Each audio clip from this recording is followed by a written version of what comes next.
So how low or high your stack is determined by how high or low your Christmas tree is. So if your initial section is really steep, like this, then it's gonna be a higher stack, kind of like this.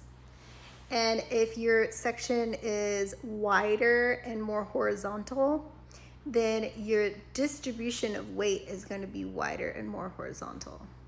Kind of like this. This is a wider Christmas tree. But how elevated your fingers go, so graduation is anything from 1 degree of elevation to 45 degrees of elevation off where the hair is living in the head. So if you're coming out from your section, parallel cutting line to parallel to your section, and you're lifting the hair up just a little bit, say 10 degrees, then you're going to get more of a bob, and I'll show you what that will look like this. So this is a wider Christmas tree because the graduation is more distributed, wider, and the degree of elevation, you can see my finger, how elevated it is about 20 degrees. So you're lifting your fingers up just a little bit. If you want a higher elevation and a wider distribution, it's like the last picture. So like this is a wide Christmas tree, but it's a higher elevation.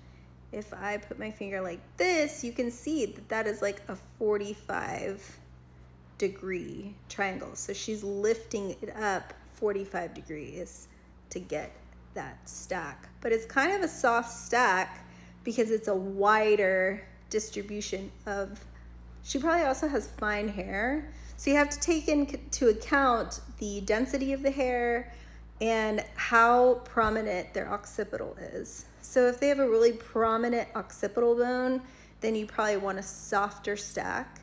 And if they don't have a prominent occipital bone, like my last video, then you want a less texturizing, more precise, stronger stack. So yeah, this is the sectioning for a wider, lower distributed weight line. And then you're gonna do a 45 for a stronger look, and a lower elevation, anything below that is gonna be a softer look. This is your sectioning for the first picture. So this is gonna be a higher stack that's more severe and not as soft. And you can hold that at a 0 or a 1 or above, or you can hold it at a 45 degrees to determine how strong you want that stack to really look. So it's all about weight, distribution, and shape. It all depends on their hair type, their occipital bone, what look you're going for, but I hope that helps.